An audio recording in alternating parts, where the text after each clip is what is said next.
Si wanaagsan daawadayaal kusoo dhawaada janalkii gaarka Zakariya Cabdi oo kaga bogan kartiin arrimaha sportska fanka iyo sidoo kale arrimaha bulshada iyo waxyaabaha markaas caalamka ugu hadal haynta weyn waxaan idiin haynaa caawa waxyaabihii ugu dambeeyay sportska ee hadal hayntooda ximbaarsan qodobka koowaad aan eegi doono waxay tahay tababaraha xulka Ingiriiska Gareth Southgate ayaa si rasmi ugu dhawaaqay ciyaartoyda oo ka qayb qaadan doona xulka saddexda libaax tartanka UEFA Nations League oo ay nusdhamaadkiisa Ingiriiska jawaan bisha nagu soo aadan ee June la ciyaari doono toddobaadka ugu horeeya haddaba Harry Kane oo xulka Ingiriiska weli dhaawac kaga maqan naadiga Spurs ayaa loogu yeeray xulka si lamida Jadon Sancho oo bandhig fiican sameynaya kana tirsan Borussia Dortmund ayaa xulka loogu yeeray balse Luke Shaw oo dhaawac ah iyo sidoo kale Robin Loftus-Cheek oo asagana dhaawac soo gaaray ayaa xulka Ingiriiska iska waayeen liiska ciyaartoyda uu soo magacaabay Gareth Southgate waxay kala yihiin saddex gool haya oo kale ah Jack Butland, Hayton iyo sidoo kale Jordan Pickford daafacyada wuxuu soo magacaabay Alexander Arnold, Ben Chilwell, Joe Gomez ninka lagu magacaabo Michael Keane, Harry Maguire, Ross Stones, Trippier iyo Walker qadka dhexe waxay yihiin Ross Barkley, Dali Ali, Fabian Delph, Eric Dyer, Jordan Henderson sidoo kale Ward-Prowse ciyaaryahan Declan Rice iyo sidoo kale ciyaaryahanka lagu magacaabo Wings dhanka weerarkan wuxuu soo magacaabay tababara Southgate Harry Kane oo dhaawacan laakiin lagu kalsoon yahay inuu ciyaari doono tartanka UEFA Nations League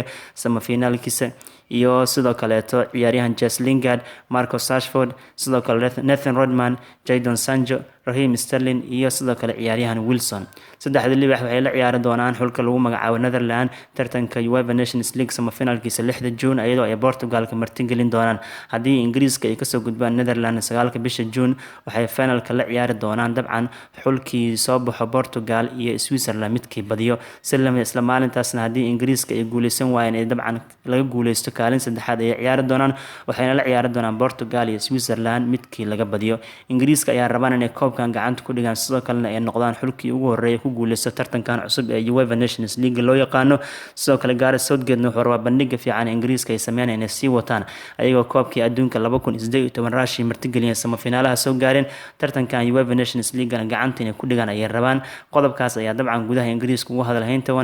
haynta weynaay maadaama FA ay ku dhawaaqeen si rasmi ah in dabcan xulka Ingiriiska ay magacaabeen liiskooda bal markaan aan fiirino waxyaabaha suuqa ugu dambeeya caawa waxaa ka mid ah kooxda kubadda cagta Manchester United ayaa dhigeeda Bayern Munich weydiistay sidii ay ku heli karto ciyaaryahanka lagu magacaabo Robert Lewandowski kaasi oo diidan qandaraas cusub inuu saxiixo shabakada Kicker ayaa kasoo xigteen warbaahinta Ingiriiska oo ogaadeen Robert Lewandowski oo 30 jir qandaraaska uu kula jira Munich wuxuu ku egyahay 2021 waxayna maamulka kooxda isku dayeen heshiis inay ka saxiixaan balse uu ka madax adeegaya sidaa darteed Manchester United ayaa Bayern Munich weydiisteen haddii idin suuragali waase in Lewandowski heshiis ka saxiixdeen fadlan naga iibiya waxayna jawaab ka sigi doonaan kooxda Bayern Munich Robert Lewandowski ayaa doonaya kooxdiisa Bayern Munich inuu ka caawiyo 25 bishan May ku guuleysiga tartanka DFB Pokal Cup iyo toddobaadkan oo ay dabcan kulankooda ugu dambeeya Bundesliga Jarmalka la ciyaari doonaan kooxda Borussia Mönchengladbach labadaas kulan haddii uu ka caawiyo Bayern inay qaadaan labada koob ee maxalliga ah kadib waxay u badantay ciyaaryahankan inuu isaga tagi doono Munich asigoo doonaya isbedel inuu sameeyo ka hor intuusan ciyaaraha ka fariisan maadaama uu 30 jir yahay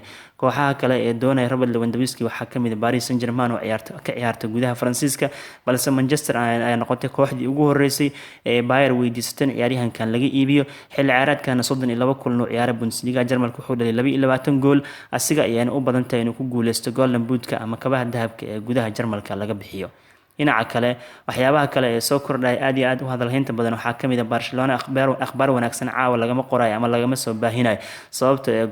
golayahooda Marc-Andre ter Stegen ayaa dhaawac soo gaaray waxaana haatan la sheegay muddo 10 maalmood inuu garoomada ka maqnaan doono sida Barcelona ay si rasmi u xaqiijiyeen dhaawac soo gaaray Marc-Andre ter Stegen waxay ka dhigan tahay dhibaato dhanka jilibka uu ka qabo wuxuuna u baahan yahay inuu garoomada ka maqnaado muddo 10 maalmood ah sadarteed golayahan wuxuu kalsooni fiican ka qabaa in 25 bishan May finaalaha inuu ciyaaro tartanka ay wajahayaan finaalaha Copa del Rey oo Barca la ciyaari doona kooxda Valencia laakiin waxay u badan tahay inuu maqnaan doono kulanka La Liga Spain oo ay 19 bishan Barcelona safar u yihiin naadiga Eibar toddobaadkii dhawaa dhanka Barcelona waxaa dhaawac ka noqday Luis Suarez oo la sheegay muddo dabcan ku dhawaad 20 bil inuu garoomada ka maqnaan doono haatan goolayaha Jarmalka ayaa dabcan ku soo aaday problemkiisa dhibaatada ter Stegen waxay u tahay faa'iido Jasper Cillesen oo kaalinta ter Stegen gali doono si uu dabcan doorkiisa u qaato waxyaabaha kale ee hadal haynta weyn la caawa waxaa ka mid ah Arsenal cabsi xoogan ayaa soo wajahayso waxay walaac ka qabeen in ciyaaryahankoodii Alexander Lacazette ay qalqaalo xoogan ugu jirto kooxda Barcelona markaana weeraryahankoodii kale muhiimka ah ee gool dhalinta ku guuleystay Pierre-Emerick Aubameyang ayaa la sheegay dalab toos inuu ka helay kooxda kubadda cagta ee Real Madrid ciyaaryahankan 22 gool xilli ciyaareedkan dhaliyay sidoo kalena Gaboniska Arsenal waxay haatan walaac ka muujinayaan ciyaar inaysan ceshan karin sababtoo xidigan ay 56 milyan oo pound kaga soo qaateen Janaayo 2018 Borussia Dortmund wuxuu u hanqal taagayaa sidii uu u ciyaari lahaa UEFA Champions League haddii ay dhacdo Gunners in laga qaado tartanka UEFA Cup ama Europa League 29 bishan May ee la ciyaari doonaan Chelsea waxay u badan tahay in xidigan uu isaga tagi doono ama dalabka kooxda kubadda cagta Real Madrid uu ka jawaab celin doono sida Express ay qorayso Arsenal waxay ku tahay culays xooggan in Aubameyang ay markaan dalab usoo dirto Real Madrid horena Lacazette ayaa qalqaalo xooggan ugu jirtay inay kooxda kubadda cagta Arsenal ka qaadato naadiga Barcelona marka Unai Emery kooxdiisa labada weeraryahan ee uu kooxaha ku gumaado markaan asiga ayaa culays wajahan oo bartilmaameed laga dhiganaya ama aad iyo aad loo soo hareeyay sidoo kale daawadayaasha qiimaha badan waxyaabaha xiisaha leh qoray waxaa kamid ah Calcio Mercato ayaa qortay in kooxda AC Milan marnaba ay iska iibin doonaan weeraryahankooda Christoph Piatek walaac weyn ayaa jiray Milan in ciyaaryahankan iska iibin doonaan kastoo bisha Janaayo ay soo qaateen haddii Milan ay ku guuldareystaan inay u soo bixi waayaan Champions League waxay ku qasbeen ciyaartoy muhiim inay iska iibiyaan balse Calcio Mercato ayaa la xiriirtay qaar kamid ah saraakiisha Milan oo ugu horeeyay agaasima Leonardo wuxuuna u xaqiijiyay in Christoph Piatek Milan aysan marnaba iibin doonin daruuf kasta oo qabsato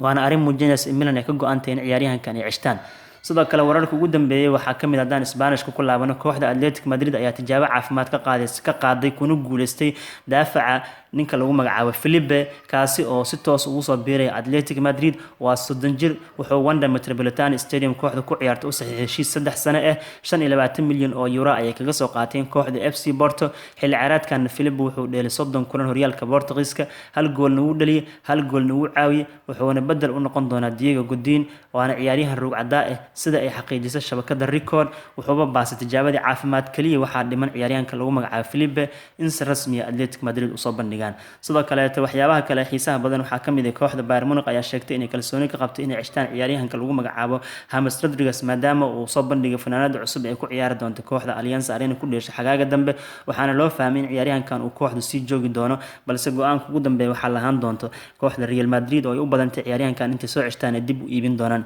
laakiin macalinka Munich wuxuu kalsooni ka qabaa xidigan inuu sii joogi doono balse raad aan ku laabano akhbaaraad kale oo aan u wanaagsaneyn kooxaha Premier League ayaa ka soo baxayo Inter Milan ee heshiis rasmi ah ka saxiixday daafacooda muhiimka ah ee dabcan lagu magacaabo Milan Skriniar Slovakian-kan ee qalin ku duugay heshiis qalbiga ka jabiyay kooxaha Manchester United iyo sidoo kale Chelsea iyo naadiyo kale oo bartilmaameed ka dhiganayaan si lamid waxaa ku hungooda soo qaadashadiisa ciyaaryahan Milan Skriniar kooxda Real Madrid Skriniarna wuxuu dabcan haatan qirtay inuu ku faraxsan yahay joogitaanka kooxda Inter Milan Interna bartooda Twitterka waxay soo dhigeen contract extension heshiis uu saxiixay Milan Skriniar oo dabcan gaarsiiyay 2023 waa mid kamid ah daafacyada ugu tayada wanaagsan Interna dabcan waxaa u suura gashay ciyaaryahan muhiim ah inay cishtaan waana dabcan laacib aad u tayo wanaagsan oo wax weyn ku soo kordhin kara kooxda Inter Milan ayagoo waliba ujeedkoodu yahay xilli ciyaareedka dambe UEFA Champions League inay ciyaaraan sirada Talyaaniga ee u tartamaan wararka kale ee ugu dambeeyay hadii aan fiirino arrimaha transferka wali ku guda jirnaa Paulo Dybala ayaa dabcan ka helay kooxdiisa Juventus ogolaansho uu kula hadli karo kooxaha Manchester United, Liverpool iyo Atletico Madrid Dybala waxaa loo fasaxay inuu la hadli karo saddexdaas kooxood midkiis afgartaan kadibna ay Juventus diyaar u tahay inay ka iibiso saddexdaas kooxoodna midkiis afgartaan Dybala waa Liverpool iyo Manchester United iyo Atletico Madrid waxaa laga doonayaa 90 milyan oo lacagta euro ah inay marwada duqda ku soo wareejiyaan garoonka Old Trafford aan ku laabano maxaa ka cusub Paul Pogba iyo David De Gea oo aad loo hadalhay inay Manchester United isaga tagi doonaan ayaa la arkay inay soo bandhigeen ama fanaanada cusub ee Manchester United ayaa wax ka soo bandhigeen waxaana dabcan muuqato Manchester United fanaanada ay ku ciyaaraysa gaar ahaan markii ay garoonkeeda joogto xilli ciyaareedka cusub ee 2019-2020 waxaa ka soo muuqdeen fanaanadaas lagu suuq geeyay Paul Pogba iyo sidoo kale David De Gea waa arrin kale oo muujinaysa marka in labadan shakhsi ee kooxda la xiran isaga tagi doonaan inay sii joogi doonaan garoonka Old Trafford funaanadan waxay xogaa yara shabahdaa funaanadii caanka ahayd ee Manchester United 98-99 ku qaaday Triple Cup-ka ama saddexleydii koobka ahayd marka Paul Pogba inkastoo la hadalhay wuu baxayaa sidoo kale tan qandaraaska ninka lagu magacaabo De Gea uu gabagabo ku dhow yahay haddana kaalin lixaad leh ka qaateen soo bandhigida funaanada cusub ee United taasi oo muujinaysa marka in labadan ciyaaryahanba ay sameelno u soconin si inkastoo aan lagu degdegi karin laakiin cabirka hadda la qaadanayo waxay tahay in dabcan ay sii joogi doonaan wararka ugu dambeeyay dhanka kooxda Chelsea marka aan fiirino Blues ayaa sheegtay inay kalsooni ku qabtay inay soo gabagabayn karaan heshiiska Luka Jovic ay ku qaadanayaan 52 milyan oo lacagta ganiga sterling ah inkastoo ciyaaryahankan 22 jirka ee Serbianka la sheegay hore loo sheegay Real Madrid iyo ku biiraya wararka Jarmalka ka imaanaya waxay sheegayaan Chelsea wali inay chance u haysto inay ciyaaryahankan iibsadaan sidoo kale The Sun waxay leedahay xitaa waxa macquul ah Chelsea inay Luka Jovic iibsan doonaan oo hadii xagaagan suuqa laga ganaa xataa xagaaga dambe ay soo qaadan doonaan waana mid muujinaysa sida Blues ay kaga go'an tahay sidii ciyaaryahanka muhiimka gacanta uga dhigi lahayn oo ay ka dul qaadi lahaayeen kooxda kubadda cagta ee Real Madrid Robin Loftus-Cheek akhbaar wanaagsan lagama soo sheegay sababtoo ay Chelsea waxay si hordhac u sheegeen ciyaaryahankan ku dhawaad 6 bilood inuu garoomada ka maqnaan doono waana arin kale oo aan wanaagsaneyn waxa la sheegay cagta inuu dabcan dhaawac ka gaaro oo jab yahay sidaa darteed Robin Loftus-Cheek waxa la leeyahay ku dhawaad 6 bilood ayaa laga cabsi qabaa inuu garoomada ka maqnaado waana dhibaato halis leh oo Chelsea waliba ayagoo suuq ka ganaaxan in Robin Loftus-Cheek loo haatan muddo 6 bilood ku dhawaad iyo maqnaan doona waa walaac kale inteeda la eg Chelsea safarkii ay dabcan ku aadeen Mareykanka wax wanaagsan oo ma ahayn marba hadii wiilkan dhalantiira mustaqbal kale u soo baxay ee dhibaatadan gaartay daawadaasha qiimaha badan intaasan ku soo gabagabeynana waxyaabaha sportska caawa ugu hadlaynta badan in la wadaagnay update ka ahay mar walba waxa inoo madal ah xog iyo xaqiiqo sugan waxaan idin leeyahay channelkayga subscribe saara comment ka dhiibo sidoo kale like saar assalamu calaykum waraxmatullaahi wabarakaatuh